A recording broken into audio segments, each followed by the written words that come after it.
Quiero recordarles que apaguen el celular.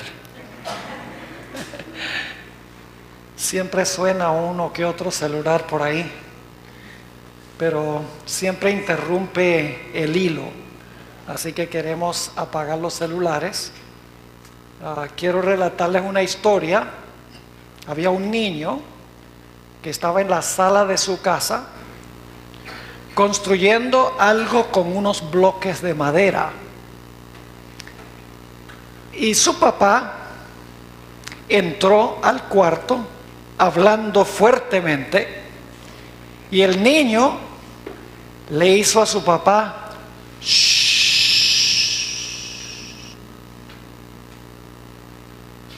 Y el papá, sorprendido de que el hijo chiquito le diera shh, dice: ¿y por qué debo callarme? Y le dice el hijo: porque estoy construyendo una iglesia. Y claro, el papá dice: oye, qué bueno que este niño esté aprendiendo que en la iglesia uno debe tener reverencia.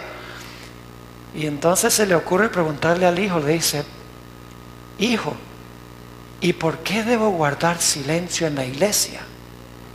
Y el hijo dijo: porque todos están durmiendo. Ojalá esa no sea la experiencia esta tarde durante el sermón, que no guarden todo silencio porque están durmiendo. Tenemos un tema apasionante para estudiar. En realidad, el tema de esta tarde y el tema que voy a presentar en Palermo mañana están relacionados.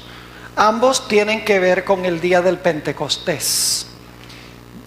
Hoy vamos a hablar el tema titulado Jehová es la roca.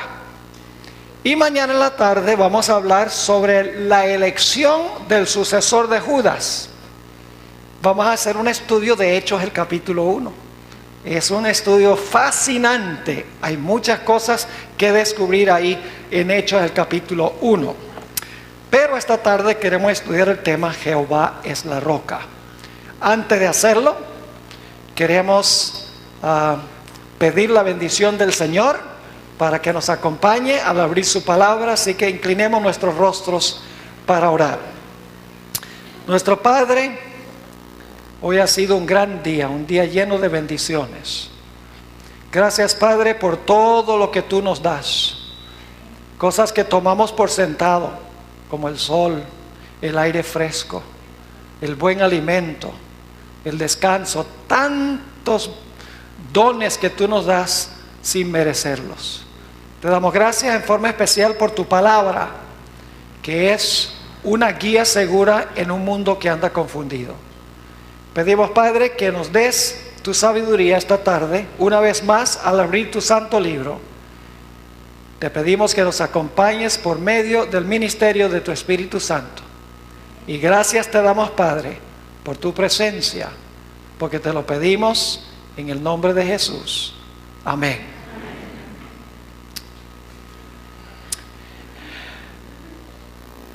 Cuando hablamos del día del Pentecostés, la mayoría de los cristianos piensan de lo que sucedió en la tierra en el día del Pentecostés. Cuando uno menciona esa palabra, enseguida lo que llega a la mente son cosas como un recio viento, o lenguas de fuego, o la idea de que todos los que estaban presentes empezaron a hablar en lenguas, empezaron a hablar en idiomas que ellos no habían estudiado. Es decir, cuando pensamos del día del Pentecostés, generalmente nos enfocamos en lo que sucedió en la tierra, en el aposento alto. Pero como vamos a estudiar esta tarde, el evento importante en el día del Pentecostés no sucedió en la tierra. El evento importante en el día del Pentecostés ocurrió en el cielo. Lo que pasa es que la mayoría de la gente no estudia ese aspecto, porque nos enfocamos y pensamos sencillamente en lo que sucedió con los discípulos en el aposento alto. Pero el evento crucial, el evento importante ocurrió en el cielo en el día del Pentecostés, y lo que ocurrió en la tierra fue solamente un anuncio terrenal de un evento que ocurrió en el santuario celestial. Ahora, para comenzar nuestro estudio en esta tarde, yo quiero compartir con ustedes un fenómeno que se encuentra repetidas veces en el Antiguo Testamento. Cuando nosotros miramos el Antiguo Testamento, nos damos cuenta que hay un patrón o un orden que se realiza cuando se hace un sacrificio en el santuario. La forma en que funciona es que el sacerdote ofrece el sacrificio y entonces Dios demuestra que Él acepta el sacrificio, lloviendo fuego del cielo para consumir el sacrificio.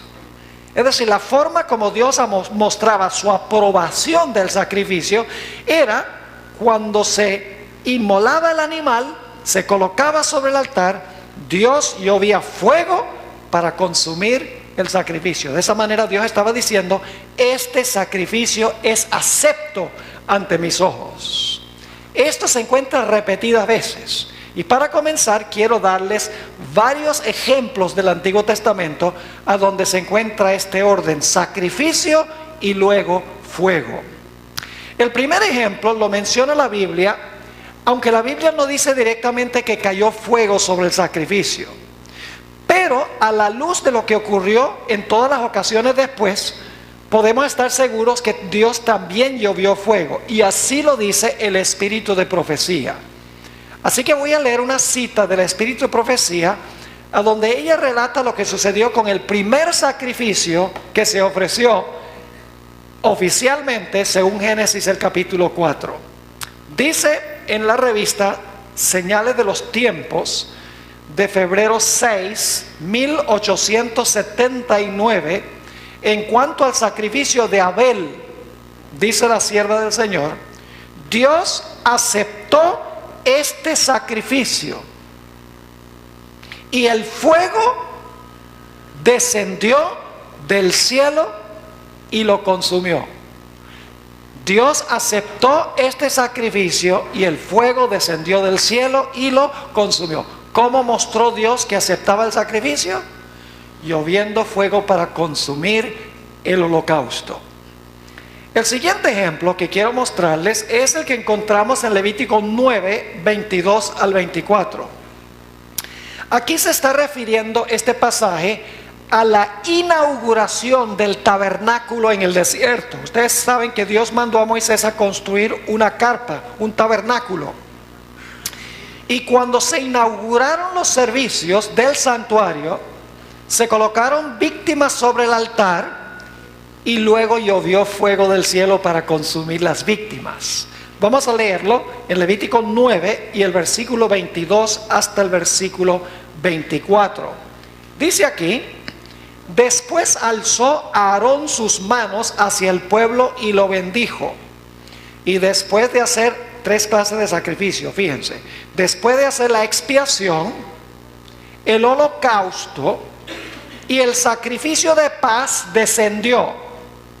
Y entraron Moisés y Aarón en el tabernáculo de reunión y salieron y bendijeron al pueblo. Y la gloria de Jehová se apareció a todo el pueblo. Ahora fíjense lo que sucede. Se han colocado las víctimas sobre el altar, tres diferentes clases de sacrificio: expiación, holocausto y sacrificio. Y dice en el versículo 24: y salió fuego de delante de Jehová y consumió el holocausto con las grosuras sobre el altar. Y viéndolo todo el pueblo, alabaron y se postraron sobre sus rostros. Nuevamente, el sacrificio y fuego consume el sacrificio como señal de la aceptación de Dios. El siguiente ejemplo lo encontramos en Primera de Crónicas, el capítulo 21 y el versículo 26. Primera de Crónicas 21 y el versículo 26. Aquí está hablando de un sacrificio que ofreció David. Ustedes recuerdan que los filisteos se llevaron el arca del pacto y el arca comenzó a derramar plagas sobre las ciudades de los filisteos. Y los filisteos finalmente le dijeron a David: mira, estamos hartos de esta arca, por favor ven y recoge el arca, llévatela, no la queremos más. Así que David fue, buscó el arca, y cuando el arca iba de regreso a Jerusalén, iba en una carreta y parecía que el arca se iba a caer, y allí fue que Usa colocó la mano para sostener el arca, y la Biblia dice que cayó muerto, porque Dios había dicho que no tocaran el arca. Ahora, por eso David no llevó el arca hasta Jerusalén. La colocó en un lugar que se conoce como la era de Ornán Jebuseo, y ahí quedó por un tiempo antes de que llevara el arca a Jerusalén. Y allí, en ese lugar, David ofreció un holocausto. Vamos a leer ese versículo. Dice: y edificó allí David un altar a Jehová, en el que ofreció holocaustos y ofrendas de paz. Fíjese, otra vez sacrificios, holocaustos y ofrendas de paz. E invocó a Jehová, quien le respondió, ¿cómo? Le respondió por fuego desde los cielos en el altar del holocausto. Fíjese, otra vez el mismo orden: sacrificio y luego fuego. Nuestro siguiente ejemplo está en Segunda de Crónicas 7 y el versículo 1. Segunda de Crónicas 7 y el versículo 1. Aquí se está hablando de la inauguración del templo que construyó Salomón. Escuchen bien, no es el templo de Salomón, es el templo de Jehová construido por Salomón. A veces decimos el arca de Noé. No, fue el arca de Dios construida por Noé. Ahora, cuando Salomón terminó de construir el templo, elevó una oración a Dios para inaugurar el templo. Y noten lo que dice que sucedió en 2 de Crónicas 7 y el versículo 1.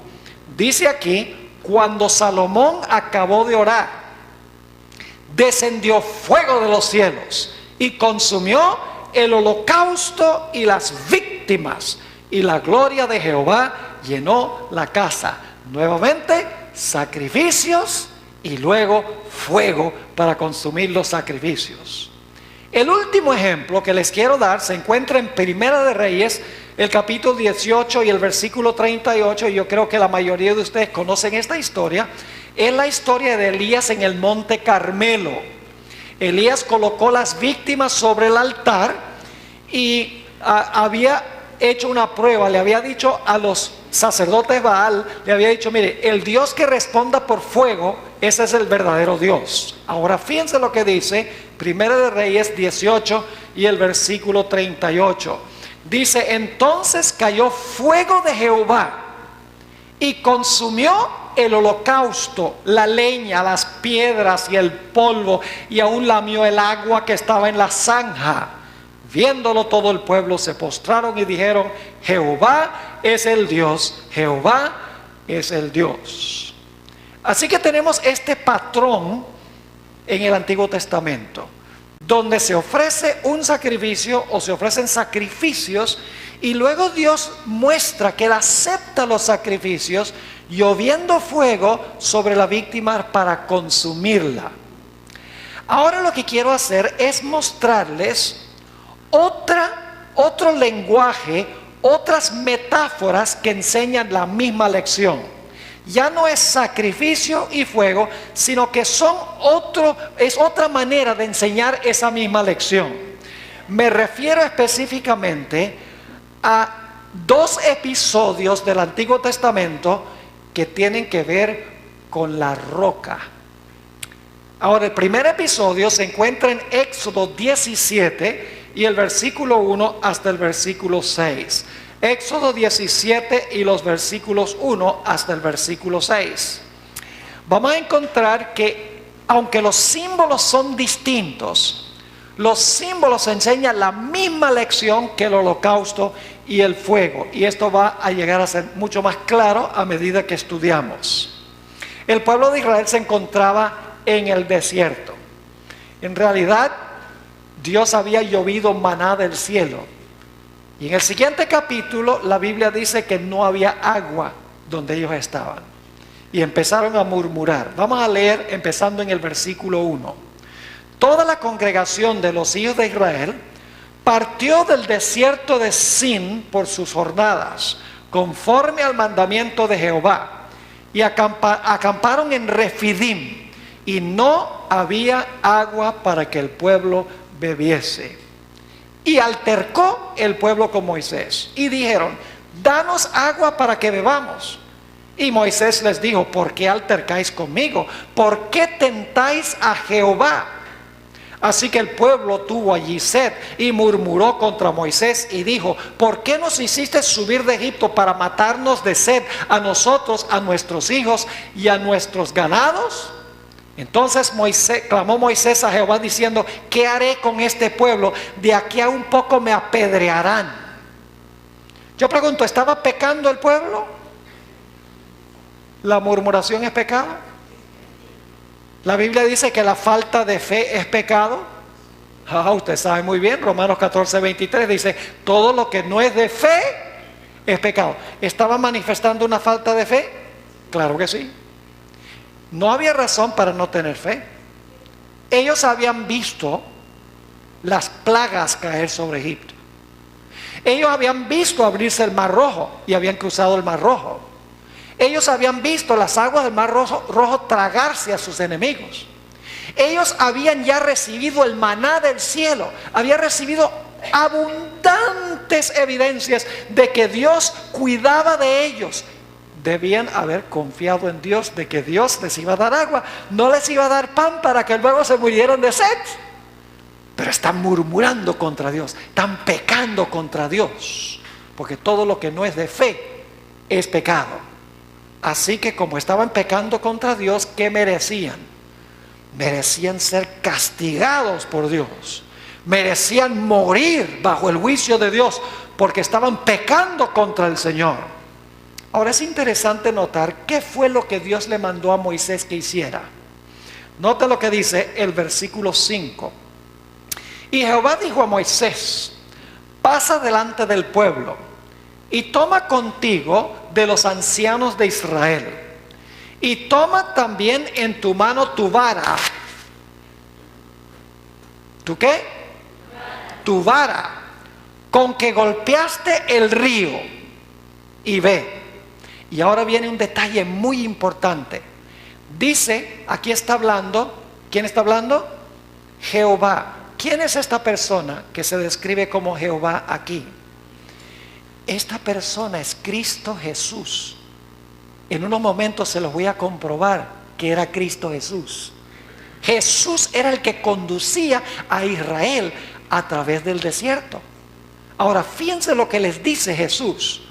Dice: he aquí que yo estaré delante de ti allí sobre la peña en Horeb. Ahora quiero que se imaginen la escena. Hay una peña literal, porque la peña de Horeb es una peña literal. Pero parado encima de la peña está Cristo, porque dice: yo estaré allí. ¿Cómo declara? Yo estaré allí sobre la peña en Horeb. Es decir, que tenemos allí el símbolo y lo que representa el símbolo. El símbolo es la roca, pero vamos a ver que la roca representa a Cristo. Es decir, la roca está y también está encima lo que representa la roca. Y luego sigue diciendo: he aquí que yo estaré delante de ti allí sobre la peña en Horeb. Y fíjense lo que le dice: golpearás la peña y saldrán de ella aguas, y beberá el pueblo. Y Moisés lo hizo así en presencia de los ancianos de Israel. Así que se pueden imaginar la escena. Ahí está la peña o la roca, parado sobre la roca está Jesús. Moisés toma la vara y con la vara golpea la roca, y cuando golpea la roca, y por ende el que está parado sobre la roca da su agua. Ahora lo que quiero que vean es el sacrificio y el fuego es lo mismo que golpear la roca y el agua. Es la misma lección con diferentes símbolos. Cuando se golpea la roca, la forma en que Dios acepta el golpear la roca es sacando agua de la roca. A medida que estudiamos vamos a ver más claramente esto. Ahora, yo pregunto, ¿qué representa la roca? Aquí tenemos tres símbolos. Tenemos la roca, la vara y el agua. Si podemos entender qué representa la roca, qué representa la vara y qué representa el agua, vamos a poder entender qué quiso enseñar Dios con esta historia. Así que lo primero que tenemos que estudiar es qué representa la roca específicamente. Yo pregunto, ¿creen ustedes que Israel debe haber sabido que la roca no solamente era una peña, sino que la roca simbolizaba o representaba algo? ¿Israel debía haber entendido eso aún antes del Nuevo Testamento? Claro que lo debían haber entendido. Y ustedes dicen, ¿cómo lo podían haber entendido? Que la roca era un símbolo de una persona, porque Dios se los dijo. Vayan conmigo a Deuteronomio capítulo 32. Deuteronomio 32 y vamos a leer allí 3 versículos. Vamos a leer el versículo 4 y luego el versículo 18 y entonces el versículo 31. Israel debe haber sabido que esa roca era un símbolo de una persona, que no era sencillamente una roca literal, que la roca representaba a alguien, representaba al que los dirigía por el desierto. Dice allí en Deuteronomio 32 y el versículo 4, hablando de Jehová: Él es la roca. La roca es una persona, ¿sí o no? Él es la roca cuya obra es perfecta, porque todos sus caminos son rectitud. Dios de verdad y sin ninguna iniquidad en él. ¿Qué representa la roca? Representa a Dios, el Dios que dirigía a Israel. Noten el versículo 18. Dice que la roca creó a Israel. No puede ser una piedra literal que los creó. Dice, de la roca que te creó, te olvidaste, te has olvidado de Dios, tu creador. ¿Qué representa la roca? Dios, su creador. Y luego el versículo 31, hablando de los paganos, dice allí, porque la roca de ellos no es como nuestra roca, y aún nuestros enemigos son de ellos jueces. Es decir, la roca de los paganos no es como la roca nuestra, está diciendo aquí. ¿Qué representa entonces la roca? La roca representa a Jehová o a Dios. Pero, ¿qué personaje específicamente es el Jehová que se menciona aquí? Hay que ir al Nuevo Testamento. 1 Corintios, el capítulo 10 y el versículo 1 al 4. 1 Corintios, el capítulo 10 y el versículo 1 hasta el versículo 4. Aquí el apóstol Pablo está repasando algunos de los eventos de la historia del pueblo de Israel. Y dice el apóstol San Pablo a los corintios: porque no quiero, hermanos, que ignoréis que nuestros padres todos estuvieron bajo la nube y todos pasaron el mar, y todos en Moisés fueron bautizados en la nube y en el mar. Y ahora escuchen esto, de esto vamos a hablar esta noche. Y todos comieron el mismo alimento. Ese será el tema de las 6:30. No vamos a entrar en eso. ¿Qué clase de alimento era el alimento que Dios llovió del cielo? Espiritual. Alimento espiritual, no solo material. Dice, todos comieron el mismo alimento espiritual y todos bebieron la misma bebida espiritual. Es decir, el agua no solo era agua, el agua simbolizaba espiritualmente algo. No solo era H2O. Si era H2O, era agua literal, pero tenía un valor simbólico espiritual. Quería enseñar una lección.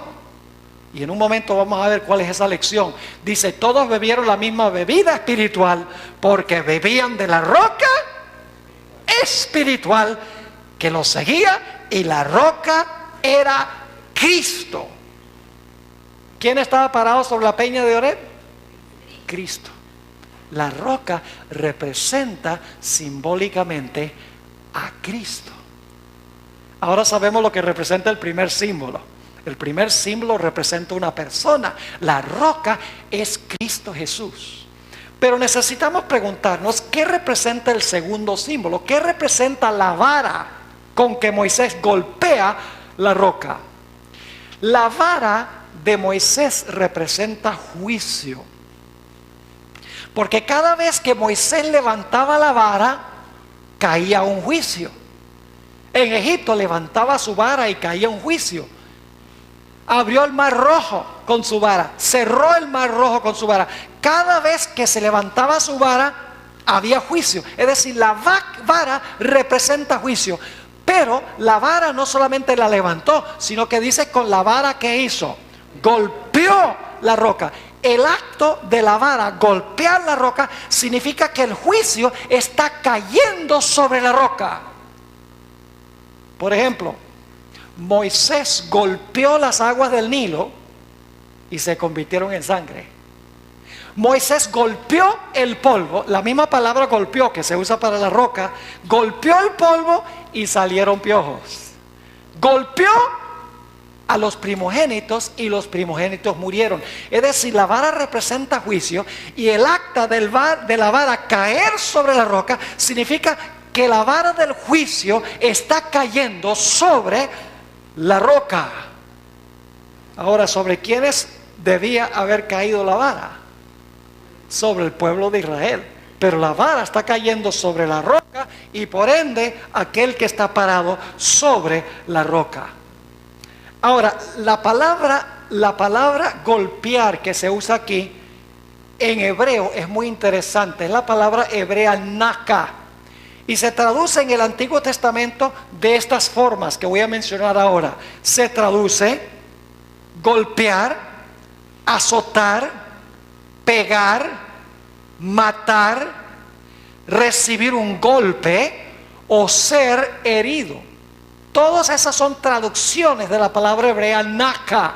Es decir, la palabra naka, golpear, significa herir o significa golpear.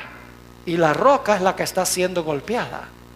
Ahora vayan conmigo a Isaías 53 y el versículo 4. Isaías 53 y el versículo 4, a donde se usa esta mismita palabra que se menciona en Éxodo 17, golpearás la roca. En Isaías 53, el versículo 4, encontramos esta interesante declaración del que se conoce como el profeta evangélico, el profeta que más claramente presenta al Mesías.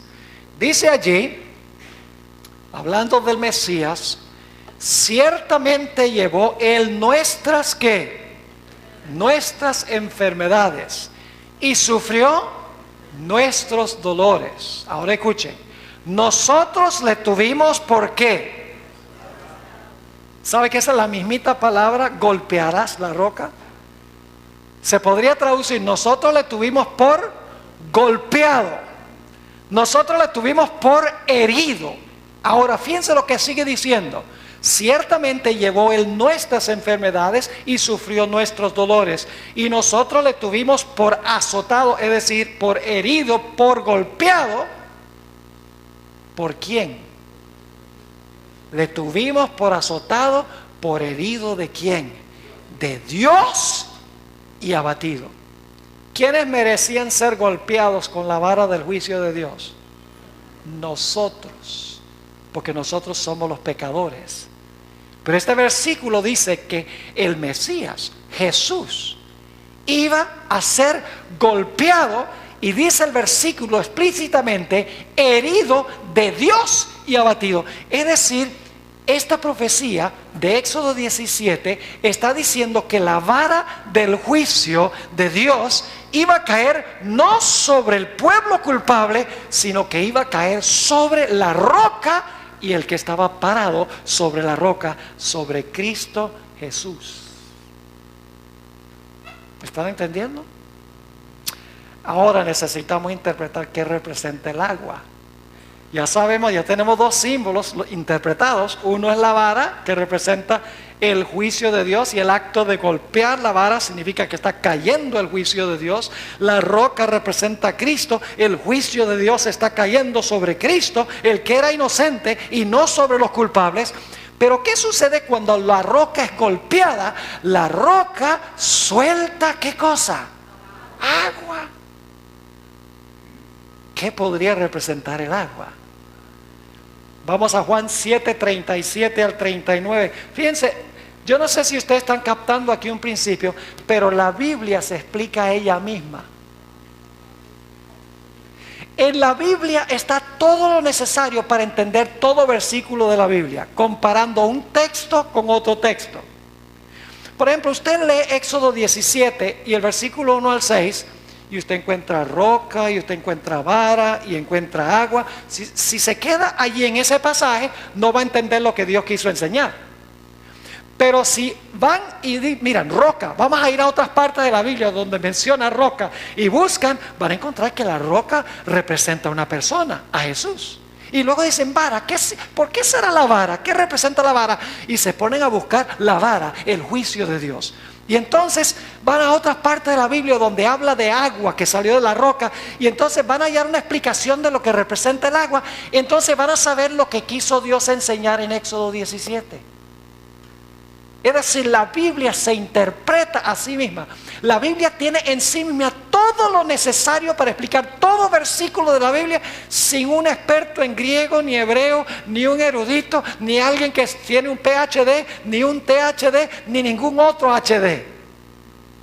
La Biblia tiene poder en sí misma para explicarse. No estoy diciendo que no se necesita educación. Está bien estudiar. Pero a veces los que estudian se consideran ya más inteligentes que la Biblia después que terminan de estudiar. Y nunca podemos llegar a ese punto. Juan 7, 37 al 39, está describiendo la fiesta de tabernáculos en Jerusalén. El Señor Jesucristo ha ido a la fiesta, es el último día de la fiesta. El día número 8, porque la fiesta de tabernáculos eran 7 días y luego le agregaron un 8º día de celebración. Se conocía como el gran día de la fiesta de los tabernáculos. Y fíjense lo que dice Jesús, Juan 7, 37 hasta el versículo 39. En el último y gran día de la fiesta, Jesús se puso en pie y alzó la voz diciendo: si alguno tiene sed, venga a mí y beba. ¿Quién es la roca? Jesús, porque Jesús dice: si tú tienes sed, ven a mí y bebe. La roca dio su agua y la gente bebió. Jesús dice: vengan a mí y beban. Es decir, la roca es Cristo. El agua que sale de la roca es el agua que da Cristo Jesús. Pero ahora quiero que noten algo muy interesante. Cuando usted bebe el agua, ¿a dónde va el agua? Al vientre, al estómago, exacto. Se llena el vientre de agua, ¿sí o no? Pero ahora escuchen lo que sigue diciendo. Dice allí: en el último y gran día de la fiesta, Jesús se puso en pie y alzó la voz diciendo: si alguno tiene sed, venga a mí y beba. Y luego dice: el que cree en mí. ¿Saben lo que representa beber el agua? Significa creer en Jesús. Jesús lo está explicando. Dice: vengan a mí, si tienen sed, vengan a mí y beban. Ahora va a explicar qué significa venir a Él y beber.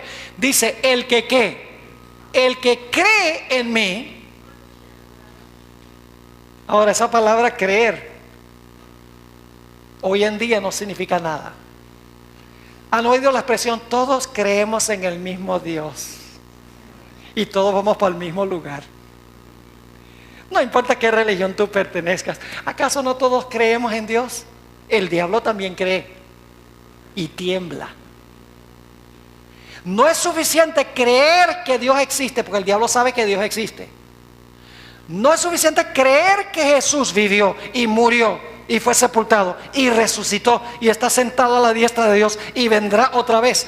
La palabra creer, que la palabra es pistis y el verbo es pistuo, significa confiar. Tener confianza en.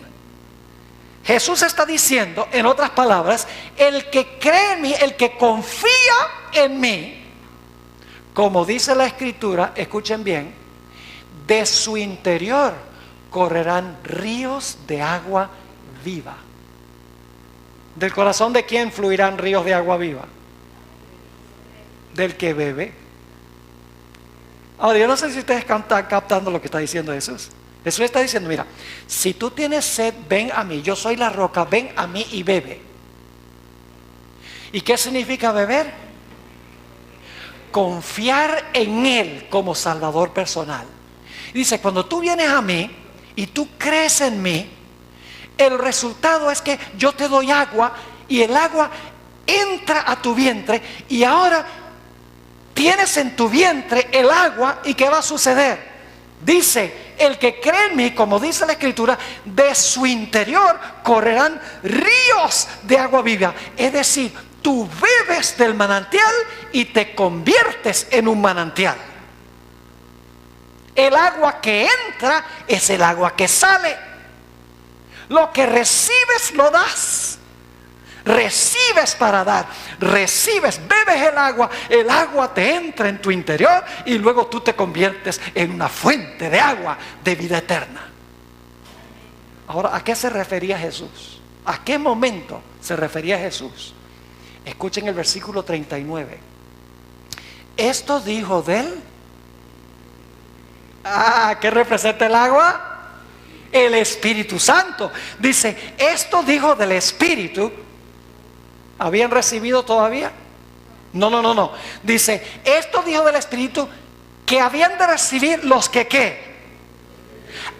Los que confiaran en Él, los que se consideraran pecadores, los que se arrepintieran de sus pecados, los que confesaran sus pecados y confiaran en el Señor Jesucristo. Dice que ellos iban a ¿qué? Esto dijo del Espíritu que habían de recibir los que creyesen en Él, pues aún no había venido el Espíritu Santo, porque Jesús no había sido aún glorificado. ¿Cuándo es que de la roca salió el agua? Cuando fue derramado el Espíritu Santo. ¿Y cuándo fue derramado el Espíritu Santo? En el día del Pentecostés. Es decir, el agua representa el Espíritu Santo, que fue derramado en el día del Pentecostés. Los apóstoles se arrepintieron de sus pecados, confesaron sus pecados, confiaron en Cristo Jesús. Y como hicieron eso, el Señor Jesucristo en el día del Pentecostés derramó sobre ellos el Espíritu Santo, los llenó, dice en Hechos 2, los llenó del Espíritu Santo. Y ahora, ¿qué hicieron los apóstoles con lo que los había llenado? Ahora ellos se convierten en un manantial de salvación para otras personas. Déjenme ilustrar lo que quiero decir. Jesús dijo, yo soy la luz del mundo. Pero también dijo, vosotros sois la luz del mundo. Entonces la pregunta es, ¿quién es la luz del mundo? ¿Es Él o somos nosotros? Quiero que se imaginen una noche clara en Buenos Aires, que no debe haber muchas, porque tiene muchos automóviles aquí, mucha contaminación en el aire, pero quiero que se imaginen una noche clara, allá está esa luna llena, hermosa, romántica, y salen y miran la luna y tienen ahí a la esposa y dice, ay, mira qué linda está la luna esta noche. Pero eso no es toda la verdad.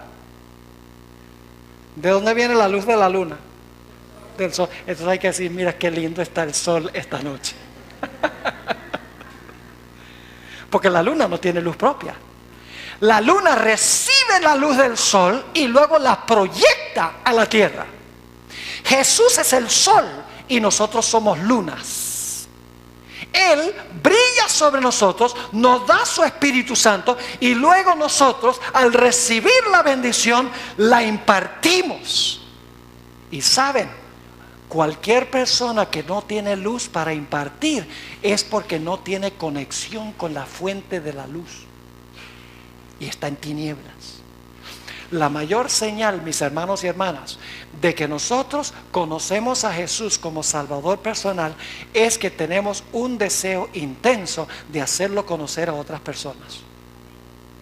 Si no tenemos ese anhelo de que la gente se salve, de que la gente pueda recibir a Jesús, pueda tener paz y gozo en su vida, si no tenemos ese deseo intenso, no hemos recibido el Espíritu Santo, porque cuando bebemos el agua nos convertimos en manantiales de agua, según dice el Señor Jesucristo aquí.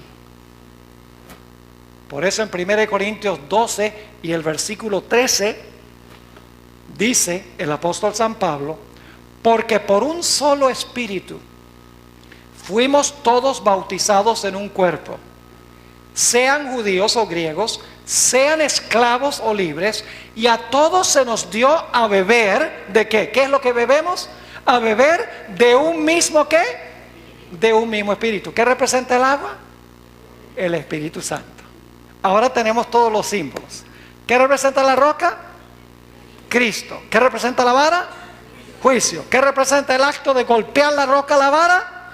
Que cae el juicio de Dios. ¿Sobre quién cae? Sobre el Señor Jesucristo. ¿Cuándo cayó sobre Jesucristo la vara del juicio de Dios? En el Getsemaní y en el Calvario y en la cruz. ¿Y qué pudo hacer Jesús como resultado de ser golpeado con la vara del juicio de Dios que merecíamos nosotros? ¿Qué pudo derramar Jesús en el día del Pentecostés?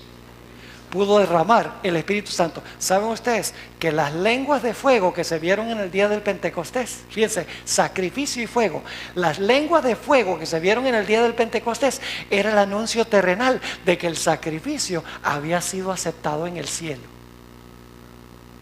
Ese era el propósito del fuego, porque hay sacrificio y luego fuego. Y en las últimas 3 páginas del Deseado de todas las gentes, la hermana White lo describe con lujo de detalle. Ella entendió este asunto. Habla de la ascensión de Jesús en medio de la aclamación de los ángeles. Los ángeles están cantando, abriendo puertas eternas y entrará el Rey de Gloria. Y todo el cielo está cantando, se abren las puertas de la ciudad. Jesús entra con la hueste angélica allí en su ascensión y entra a la presencia del Padre. Y entonces Jesús levanta la mano y dice: silencio, no cante. Y ahora hay suspenso y hay silencio en el cielo. Y describe ella cómo Jesús entra a la presencia de su Padre y le dice: Padre, yo necesito estar seguro que mi sacrificio fue suficiente para traer algún día acá a todos mis hijos. Necesito tener la seguridad de que mi sacrificio que he hecho es acepto delante de tus ojos. Padre, tengo que tener esa seguridad. Y dice la sierva del Señor que el Padre dice: es suficiente el sacrificio que ofreciste. Y entonces se derrama el Espíritu Santo sobre los discípulos que están en el aposento alto, y el fuego es la señal de que Jesús se ha presentado delante de su Padre y su sacrificio ha sido aceptado. El acto de golpearlo, el juicio de Dios, y el agua que sale de la roca significa que el golpe que él recibió es acepto por Dios, porque derrama el Espíritu Santo, que es el agua, en el día del Pentecostés. Entonces, ¿a dónde se realizó el elemento importante? En el cielo.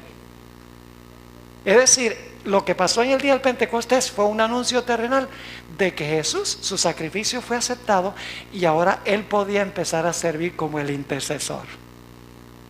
Podía tomar su vida perfecta y regalársela a cualquier persona que se arrepintiera y confesara su pecado y confiara en él. Podía tomar su muerte que él había ofrecido, y cualquier persona que se arrepintiera de su pecado, confesara su pecado y confiara en Jesús, Jesús iba a tomar su muerte y la iba a colocar a la cuenta de esa persona. Y entonces serían aceptos en el amado. Es decir, era un anuncio que Jesús había empezado a interceder por los seres humanos. Ahora escuchen bien. Hay una idea errada que tienen muchas personas. La mayoría, prácticamente todas las iglesias, y muchos en la iglesia adventista. Y es la idea de que el Señor Jesucristo perdonó los pecados en la cruz. El Señor Jesucristo no perdonó los pecados en la cruz. Eso no es bíblico. Y usted dice: no perdonó los pecados en la cruz. No. Escuchen bien, Jesús, por su vida y su muerte, hizo provisión para perdonar los pecados, pero no los perdonó, porque el perdón es una obra individual. Y usted dice: ¿cómo que individual?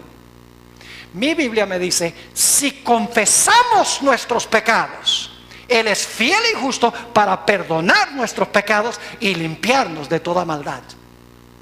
El perdón del pecado exige confesión, y la confesión es algo individual.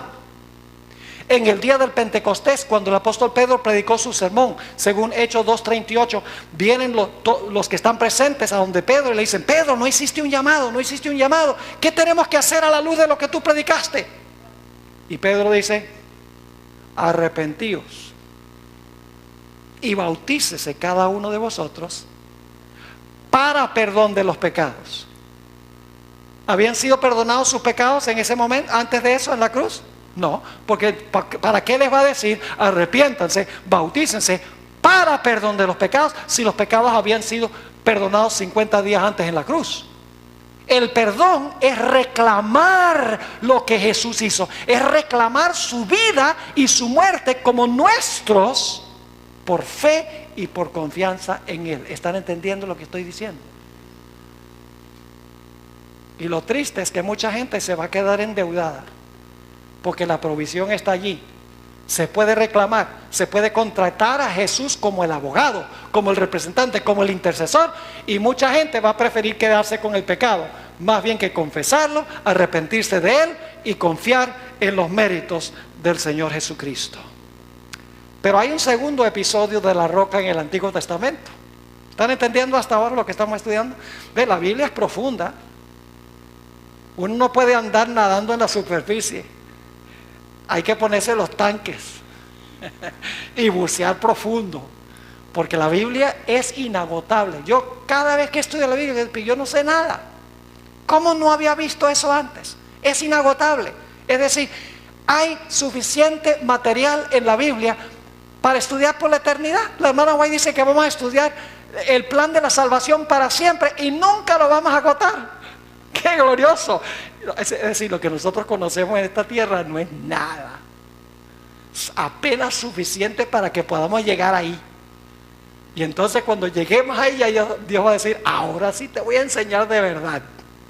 Ahora fíjense, Números 20 y el versículo 7 al 11. Números 20 y el versículo 7 al 11. El segundo episodio de la roca, pero es diferente que el primero. Dice en Números 20 y el versículo 7. Números 20 y el versículo 7 dice: y habló Jehová a Moisés diciendo: toma la vara y reúne la congregación, tú y Aarón tu hermano. Y ahora fíjense la diferencia. Y hablad a la peña a la vista de ellos, y ella dará su agua. ¿Qué le dijo Dios a Moisés que hiciera? Toma la vara, pero no golpees la roca. Dice: pídele a la roca que te dé el agua. Háblale a la roca. Pero escuchen bien, ya a Moisés se le había colmado la paciencia. ¿Saben? Ustedes pueden leer la historia del éxodo de Israel desde que salieron de Egipto hasta que Moisés golpeó la roca. No se registra ni un solo pecado que haya cometido Moisés, ni uno. Es más, la hermana White dice en Patriarcas y Profetas que si Moisés no hubiera cometido ese solo pecado, hubiera sido trasladado al cielo de entre los vivos. Así mismo lo dice. Es decir, ella está diciendo que Moisés durante esos 40 años no cometió acto pecaminoso. Siempre tuvo paciencia. Por eso la Biblia dice que era el hombre más manso que jamás haya vivido, claro, excluyendo al Señor Jesucristo. Ese es el más manso, pero de todos los hombres comunes y corrientes, el más manso. Y fíjense, la tarea de Moisés no era fácil. Tenía una iglesia de 1 millón de miembros, no contando mujeres y niños. Y era gente problemática. Que sí, problemáticos. Tienen nada más que leer la historia del peregrinaje de ellos a través del desierto, todo el tiempo murmurando, quejándose, criticando. Y cada vez que criticaban, Moisés decía: bueno, esperen, voy a ir a consultar con el Señor. Con esa paciencia que tenía Moisés. Pero aquí se le agotó. Esto era ya casi el final de los 40 años de pasar con Israel. Y Moisés, en vez de hablarle a la roca y decirle a la roca: roca, dame tu agua, la golpeó 2 veces. Y fue tan grave el pecado ante la vista de Dios que Dios lo excluyó de entrar a la tierra prometida. Eso fue el peor castigo que Moisés puede haber sufrido. Había pasado 40 años con el pueblo ansiando el momento de entrar con ellos a la tierra prometida. Y por este grave pecado fue excluido de la tierra. Y a veces yo me preguntaba, pero ¿por qué Dios fue tan drástico con Moisés? Después de 40 años en el desierto allí, anhelando entrar a Canaán, aguantando lo seco y peregrinando por todas partes, queriendo entrar. Dios dice, ahora no puedes entrar. Yo me preguntaba por qué era tan serio el pecado. Patriarcas y Profetas, página 442, tiene la explicación de por qué fue un pecado tan terrible. Dice aquí Elena White, explicando este episodio, lo siguiente: por su acto temerario, Moisés restó fuerza a la lección que Dios se proponía enseñar.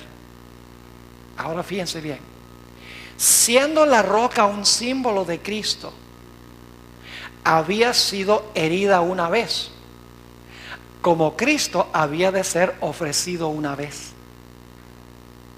¿Están conmigo? Sigue diciendo, la segunda vez bastaba hablar a la roca.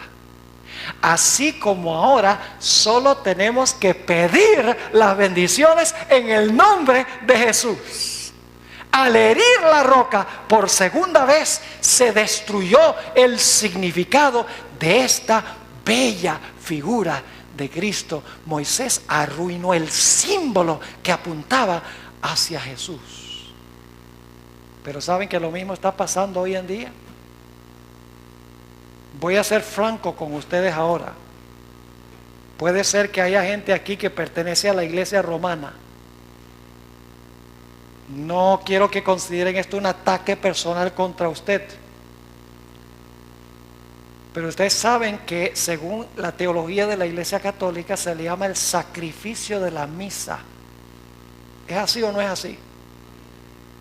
Porque se cree que cada vez que se celebra una misa, Cristo es sacrificado de nuevo. ¿Es así o no es así? Ustedes saben que es así.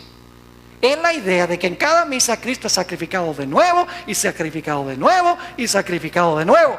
Si Dios excluyó a Moisés de la tierra prometida por golpear la roca 2 veces, ¿cómo se siente Dios hoy? Cuando se enseña que Cristo tiene que ser sacrificado vez tras vez tras vez, cuando el libro de Hebreos dice que cuando Jesús padeció de una vez para siempre y no muere más.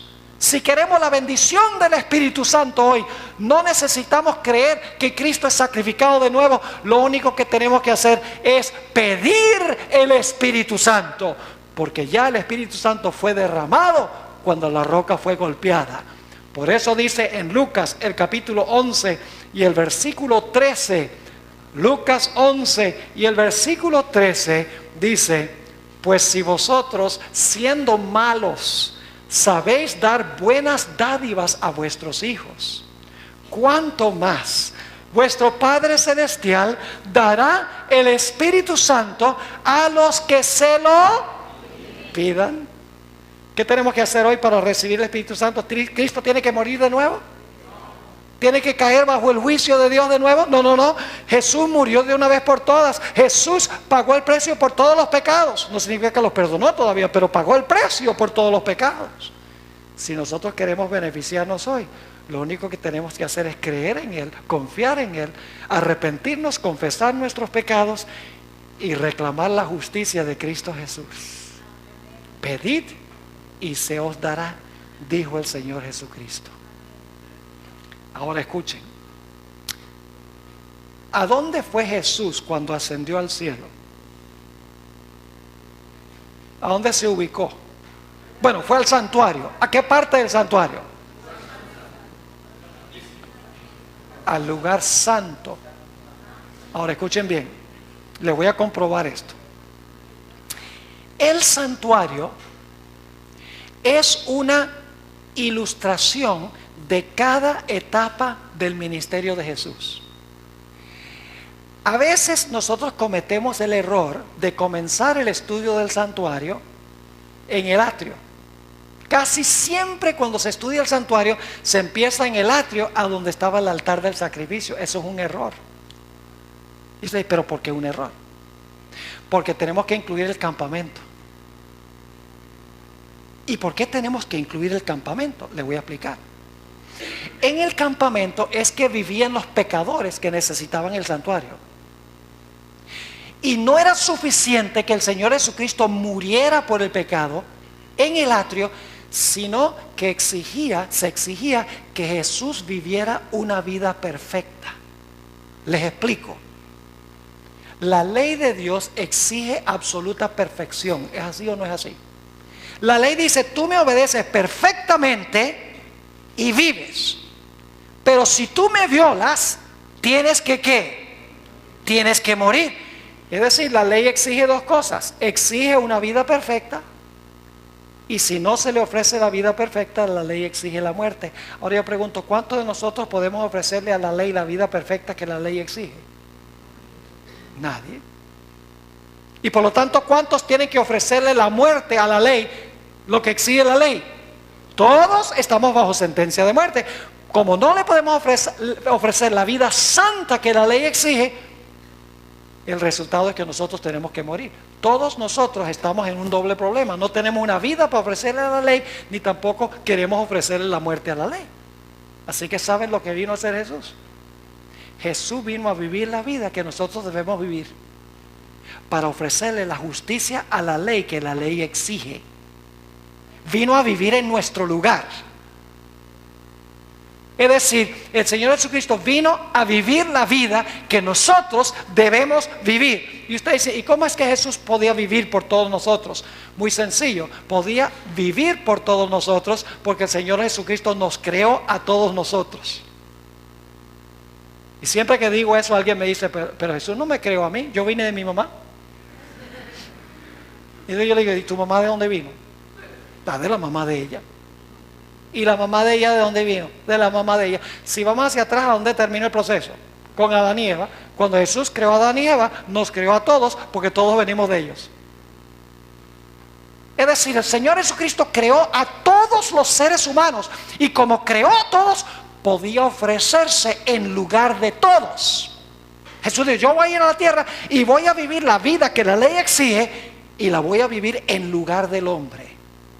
Vino a vivir la vida que la ley nos exige a nosotros. ¿Y saben dónde vivió su vida? Antes de ir a la cruz, el Señor Jesucristo tuvo un ministerio de más de 30 años, 33 años antes de morir en la cruz. Es decir, el campamento representa la vida perfecta de Jesús. Fíjense que antes de sacrificar el cordero era necesario estar seguro de que el cordero no tuviera ¿qué? No tuviera mancha. El cordero sin mancha es la vida perfecta de Jesús. Y luego, cuando se veía que el cordero no tenía mancha, entonces se sacrificaba.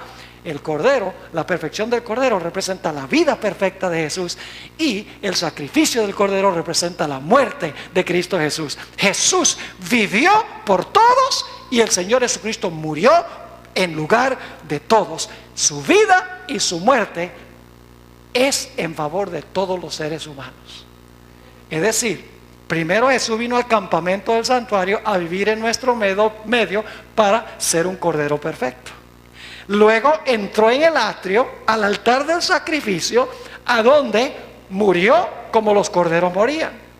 Y luego, después venía el lavacro. ¿Saben lo que es el lavacro? En la Biblia se le llama el lavacro de la regeneración, en Tito 3:5. ¿Qué significa regeneración? Significa que algo se ha muerto y hay que darle de nuevo ¿qué? Vida. ¿Saben lo que representa el lavacro? La resurrección de Cristo. El campamento es su vida perfecta, el altar del sacrificio es su muerte, el lavacro es su resurrección. ¿Y cuál es el siguiente lugar después del lavacro? El lugar santo. ¿Por qué ustedes creen que Cristo saltó por encima del lugar santo? Directo al lugar santísimo. No, Él fue ¿a dónde? Él entró al lugar santo del santuario. ¿Y a qué entró al lugar santo del santuario?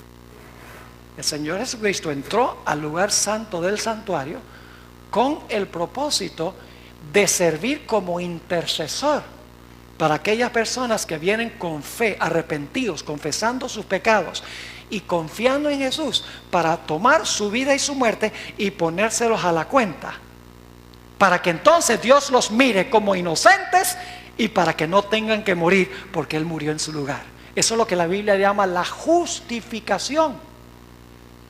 Es decir, que cuando una persona es pecadora y esa persona dice: miserable de pecador que yo soy, ¿quién me puede librar? Se predica un sermón y se dice: Jesús vivió la vida que tú debes vivir, vivió una vida perfecta, sin pecado. Ah, pero yo debo morir. Jesús vino y murió la muerte que tú debes morir. Y si tú recibes a Jesús como tu Salvador, si tú te arrepientes de tu pecado genuinamente, triste por tu pecado, y confiesas tu pecado con agonía, y confías que Jesús vivió su vida y murió la muerte en tu lugar, si tú confías en Él, Él ahora mismo se puede presentar allá delante del Padre y dice: Padre, yo vengo aquí representando a Juan. Y el Padre dice: ¿y dónde está Juan? Y Jesús dice: no, es que Juan no tiene que venir porque yo lo represento a él. Él me acaba de contratar. Y estoy dramatizando para que puedan entender. Y el Padre dice: entonces Juan está en ti. Y Jesús dice: sí, Juan está en mí, porque él se arrepintió del pecado, lo confesó y está confiando en mi vida y en mi muerte.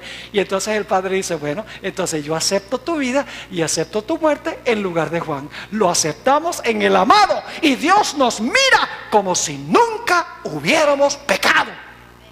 Eso es lo que hace Jesús desde el momento de su ascensión al cielo. Es lo que comenzó a hacer en el día del Pentecostés. Es decir, el santuario se abrió para que ahora se acercaran los clientes de Cristo Jesús, para reclamar lo que Jesús había hecho. Ahora quiero leerles 2 versículos. Vayan conmigo a Apocalipsis 4 y el versículo 5. ¿Están entendiendo o no? Apocalipsis 4 y el versículo 5. Déjenme darles un poquito de trasfondo, un poquito de marco histórico de lo que está pasando en Apocalipsis 4. Y ya vamos a terminar en unos 5 minutos aproximadamente, literales, no proféticos. Vamos a darles un tiempo libre para que se puedan relajar y eso antes de comenzar la segunda reunión. Pero en Apocalipsis 4, escuchen bien, se está preparando el salón celestial para recibir a Jesús en el momento de su ascensión. En Apocalipsis 4 Jesús no ha llegado todavía. Ahí en Apocalipsis 4 está sentado Dios el Padre en su trono. En medio del trono están los 4 seres vivientes que son querubines y serafines. También alrededor del trono están los 24 ancianos, que son los representantes de los mundos que nunca pecaron. Ojalá tuviéramos tiempo de hablar con eso. Tengo 6 temas nada más sobre los 24 ancianos. Es un tema fascinante, extraordinario, pero tiene que aceptar por fe que los 24 ancianos representan aquellos que representan los mundos que nunca pecaron. Es decir, ahí está todo el universo reunido, esperando que los ángeles que han sido mandados al cielo regresen al cielo trayendo a Jesús al cielo. Pero hay alguien más que está presente allí en Apocalipsis 4 antes que llegue Jesús. Note lo que dice Apocalipsis 4 y el versículo 5. Dice: y del trono salían relámpagos y truenos y voces. Y delante del trono ardían, ¿qué cosa? 7 lámparas de fuego, las cuales son, ¿qué cosa? Los 7 espíritus de Dios. Entonces, ¿hay 7 Espíritus Santos? No. ¿Qué indica el número 7? Plenitud. ¿Quién está presente allí en su plenitud? Está en el lugar santo, el Espíritu Santo en su plenitud. ¿Y qué está haciendo en el cielo en ese momento? No ha sido derramado todavía. Ahora vamos al capítulo 5 para ver qué sucede cuando llega Jesús. El capítulo 5 y el versículo 6. Capítulo 5 y el versículo 6 dice: y miré. Ahora llega Jesús en el capítulo 5. Y miré y vi que en medio del trono y de los 4 seres vivientes y en medio de los ancianos estaba en pie un ¿qué? Un cordero como inmolado. ¿Quién es ese cordero? ¿Está vivo? Ahí, en esa escena está vivo. Claro que sí, porque dice que se acerca el Padre. Un cordero muerto no se puede acercar al Padre. Pero ¿en qué condición está ese cordero? Está vivo, pero ha sido ¿qué? Ha sido sacrificado.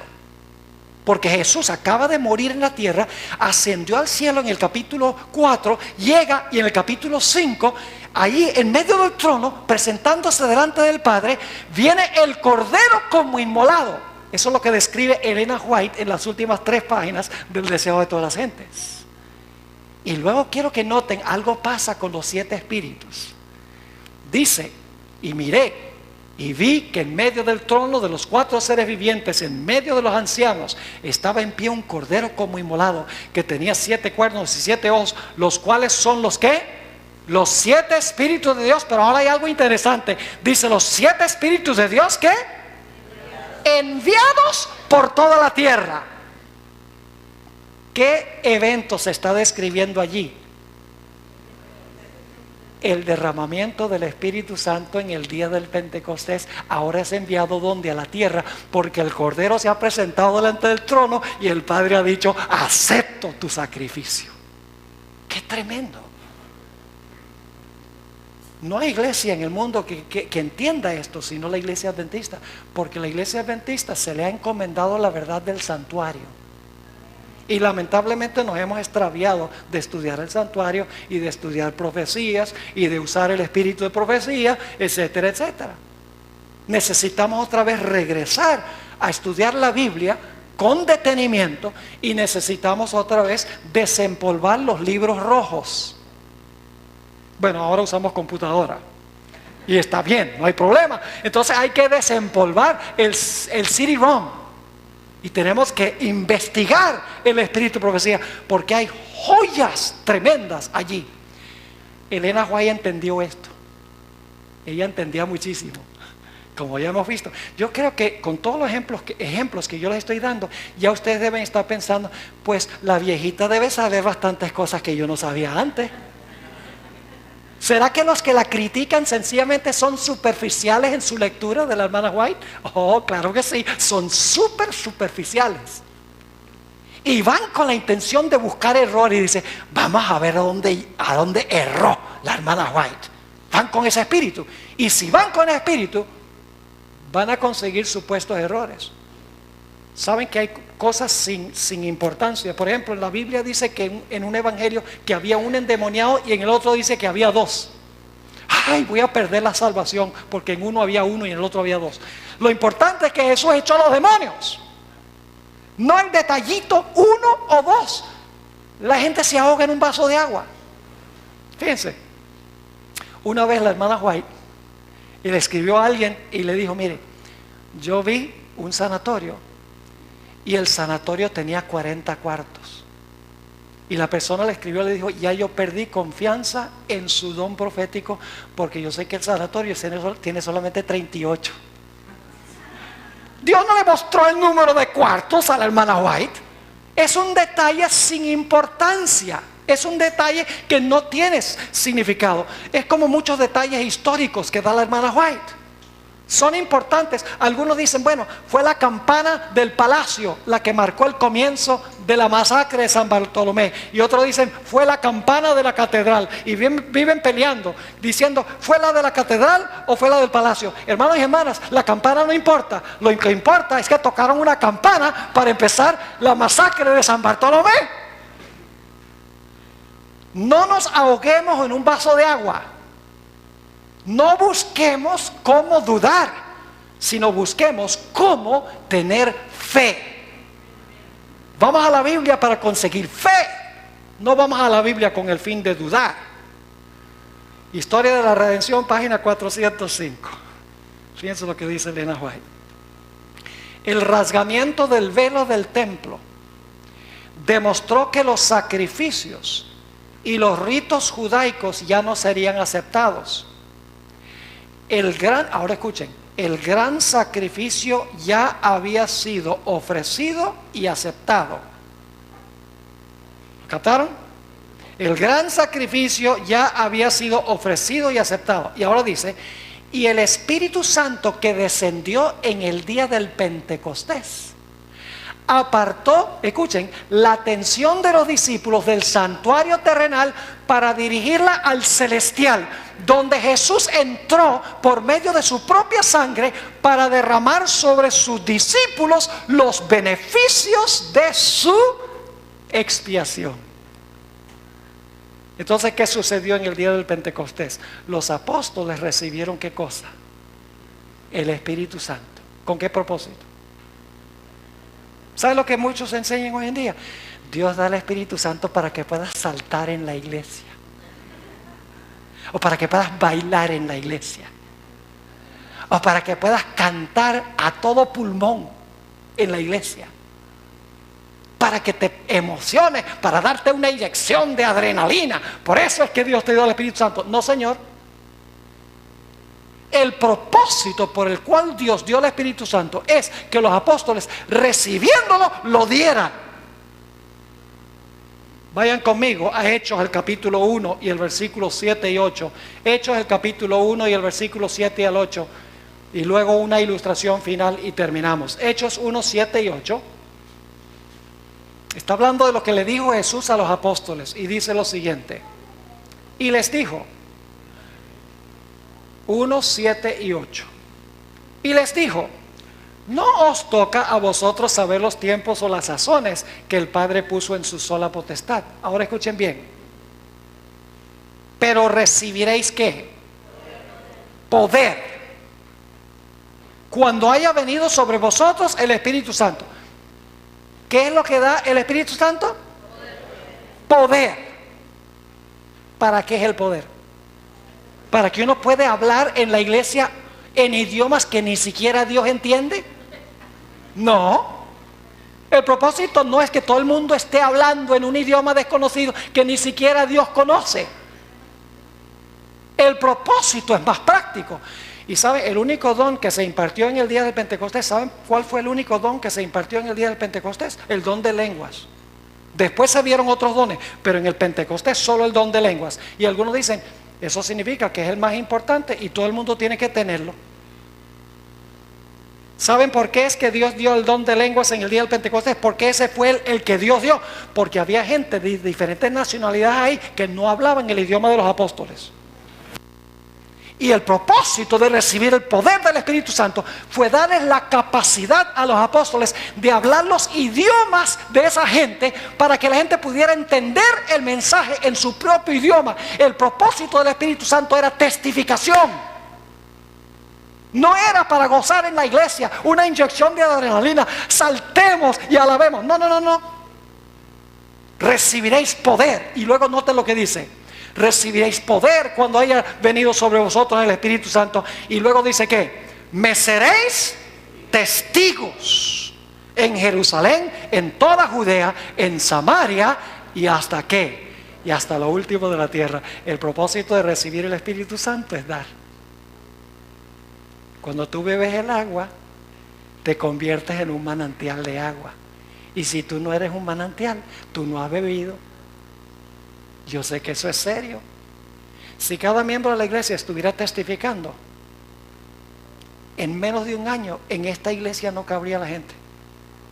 Ahora es porque viene gente de muchas diferentes iglesias.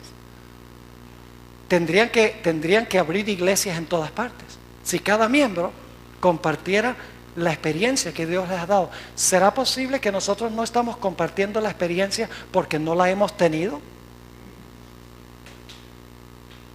Si no la hemos tenido, debemos pedírsela al Señor. Debemos hacer lo que hicieron los apóstoles. Yo pregunto, ¿los apóstoles se arrepintieron durante los 10 días antes del Pentecostés? ¿Arreglaron todos los problemas que había entre ellos? ¿Confesaron sus pecados a Dios en oración? Sí. ¿Ellos cumplieron las condiciones? ¿Confiaron en Jesús como su Salvador? Claro que sí. Estaban preparados para recibir el Espíritu Santo para que luego pudieran testificar. Ahora quiero terminar con una ilustración. Una vez el Señor Jesucristo se encontró con una mujer samaritana. Estaba ahí al lado del pozo de Jacob. Era mediodía. Nunca en Israel la gente va a sacar agua a mediodía, porque a mediodía hace mucho calor. Pero esta mujer fue a mediodía porque tenía una vida un poco turbia. Tenía mala reputación. No quería ver a nadie. Y cuando va a sacar agua, el Señor Jesucristo le dice, mujer, dame agua dame agua de beber. Y la mujer enseguida le dice, ¿cómo es que tú, siendo judío, hablas con una samaritana? Porque los judíos y los samaritanos no se hablan, no se quieren para nada. Ahora, yo quiero que ustedes noten que esta mujer crece en su conocimiento de Jesús, porque al principio dice, ¿cómo es que tú, siendo judío? Pero luego Jesús le dice, mira, yo conozco tu vida al derecho y al revés. Tú has tenido 5 hombres en tu vida y el hombre con el cual vives ahora no es tu marido. Y la mujer le dice, yo creo que tú eres un profeta. Y cuando la historia termina dice, yo creo que tú eres el Mesías. Y entonces Jesús le dice, mira, yo tengo un agua que si tú bebieras de esa agua nunca tendrías sed de nuevo. Vamos a leer esos versículos. Capítulo 4 y el versículo 13 y 14 de Juan. Juan 4 y el versículo 13 y el versículo 14 del Evangelio según San Juan. Dice aquí, respondió Jesús y le dijo, cualquiera que bebiere de esta agua volverá a tener sed. El que bebe de agua literal vuelve a tener sed. Pero ahora escuchen, mas el que bebiere del agua que yo le ¿qué? ¿En qué tiempo está ese verbo? Futuro. Dice, mas el que bebiere del agua que yo le daré, y ya hemos visto que lo da en el Pentecostés, no tendrá sed jamás, sino que el agua que yo le daré será, escuchen, en él una fuente de agua que salte para vida eterna. ¿Están captando lo que está diciendo? Está diciendo Jesús, si tú vienes y bebes del agua, entonces tú te conviertes en una fuente de agua. Esta mujer entendió lo que Jesús estaba enseñando, creyó en él y lo aceptó como su salvador personal. ¿Y saben qué fue lo que hizo? Inmediatamente fue al pueblo donde vivía, el pueblo de Sicar. Mientras ella se fue a Sicar, llegaron los apóstoles, a quienes Jesús había mandado para comprar comida. Y le dicen a Jesús, Señor, aquí te trajimos la comida. Y Jesús dice, mi comida y mi bebida es hacer la voluntad de mi Padre y terminar su obra. Y los discípulos, torpes como de costumbre, dicen, debe ser que alguien le trajo comida. Así lo dice. Y entonces Jesús le dice a sus discípulos, le dice, ustedes han oído que hay 4 meses hasta la cosecha, ¿verdad? Pues dicen no. Dicen, miren los campos, están blancos, listos para la cosecha. El deseo de toda la gente dice que Jesús no estaba apuntando a campos de trigo ni de cebada. Estaba apuntando hacia la ciudad de Sicar, de donde venía esta mujer con todo el pueblo tras ella para escuchar las palabras de vida de Jesús. La que había bebido el agua ahora se convirtió en una fuente de agua. Quiero leerles para terminar cómo Elena White describe esta experiencia. Ministerio de Curación, páginas 69 y 70. Dice, tan pronto como halló al Salvador, la mujer samaritana que habló con Jesús junto al pozo de Jacob, trajo otros a él. ¿Tan pronto qué? Tan pronto halló al Salvador, ella trajo a otros a él. Ahora fíjense los discípulos. Dice, así dio pruebas de ser una misionera más eficaz que los propios discípulos. Ahora fíjense cómo se sentían los discípulos. Ellos no vieron en Samaria indicios de que fuera un campo alentador. O sea, ahí no hay gente, ahí no hay futuro, decían. ¿En qué estaban fijando su atención? Como muchos adventistas que dicen hoy en día, bueno, no se está bautizando mucha gente, pero cuando caiga la lluvia tardía. Ellos pensaban igual. Escuchen lo que dice ella.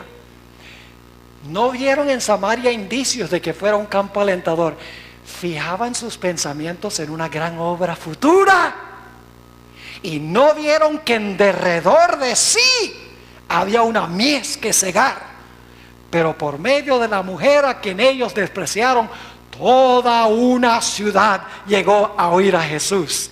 Ella llevó enseguida la luz a sus compatriotas. Y luego comenta, esta mujer representa la obra de una fe práctica en Cristo. Y viene ahora la famosa cita que ustedes conocen, cada verdadero discípulo nace en el reino de Dios como misionero. apenas llega a conocer al Salvador, desea hacerlo conocer a otros. La verdad salvadora y santificadora no puede quedar encerrada en su corazón. El que bebe del agua viva llega a ser una fuente de vida. El que recibe se transforma en un dador. ¿Entendieron lo que estudiamos esta tarde? Ahora, la clave es qué vamos a hacer con lo que estudiamos. Porque una cosa es, tantas cosas que yo no sabía antes, tremenda información, y la tenemos en la cabeza. Pero yo pregunto, ¿hemos encomendado nuestra vida al Señor Jesús? ¿Nos hemos arrepentido de verdad del pecado? Que significa tristeza por el pecado, tanta tristeza que no queremos seguirlo cometiendo. Porque mucho arrepentimiento hoy en día son lágrimas de cocodrilo. Aún en la iglesia adventista se está diciendo, bueno, nadie es perfecto. Dios sabe que la naturaleza humana es débil. ¿Y saben lo que están diciendo en verdad? No están diciendo que la naturaleza humana es débil. Lo que están diciendo es que Dios no es suficientemente poderoso como para darle victoria a la naturaleza humana. Entonces yo le pregunté a una persona que me decía, no, nosotros no podemos vencer el pecado sino hasta que Jesús venga. Entonces va a cambiar el cuerpo vil a semejanza de su cuerpo de gloria. Y le dije, ¿por qué tú crees que no se puede vencer el pecado completa y totalmente en esta vida? Dice, porque es que nosotros somos seres humanos débiles, tenemos una naturaleza carnal. Entonces yo le digo, entonces tú estás diciendo que tu naturaleza carnal es más poderosa que Dios. Que es imposible que Dios te dé la victoria sobre el pecado en carne pecaminosa. Eso no es lo que enseña mi Biblia. Mi Biblia enseña que Enoc venció el pecado y fue trasladado de entre los vivos, como sucederá con la generación final. Pero tiene que haber arrepentimiento genuino del pecado, tristeza por el pecado, suficientemente tristes como para no quererlo cometer más, porque crucificó a nuestro querido Jesús. Y luego debo estar dispuesto de confesar el pecado. Y eso significa audiblemente, digo, Señor, soy un miserable pecador. No merezco sino la muerte. Pero luego viene la esperanza y digo, pero Señor, tú viviste la vida que yo debo vivir. Tú moriste la muerte que yo debo morir. Señor Jesús, por favor, ¿será posible que tú tomes tu vida y tu muerte y te presentes ante tu Padre? Y digas, Padre, aquí vengo. El pastor viene en mí. Y el padre dice, ¿el pastor ahora está en ti? Sí. Pues entonces, como te acepto a ti, lo acepto a él. Eso es lindo, hermanos y hermanas. Pero tenemos que pasar por la experiencia. Y luego cuando hemos tenido esa experiencia, no vamos a querer que las demás personas tengan esa experiencia también. Que viven con un complejo de culpa, todo el tiempo deprimidos, tristes, amargados por el pecado, viviendo en medio del pecado. Nuestro mensaje es un mensaje que hay un Salvador.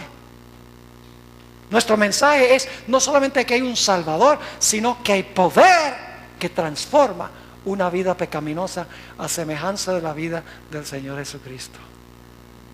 Así que si no hemos tenido esa experiencia, yo quiero orar para que el Señor nos la dé. ¿Le gustaría que yo orara para que el Señor nos dé esa experiencia? Oremos. Padre Celestial, en esta tarde hemos estudiado un tema solemne. Hemos estudiado en cuanto a tu grandeza.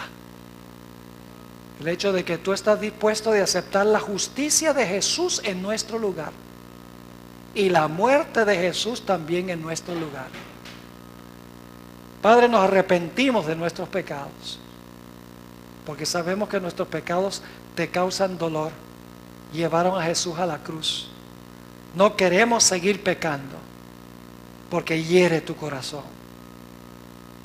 Te ruego, Señor, que tú perdones nuestros pecados. Y más que esto, que limpies nuestra vida de toda maldad. Danos una experiencia viva y real con el Señor Jesucristo. Un espíritu de conversión en nuestra vida. Para que recibiendo el Espíritu Santo podamos impartirlo a aquellas personas que perecen y que están ansiando una vida mejor.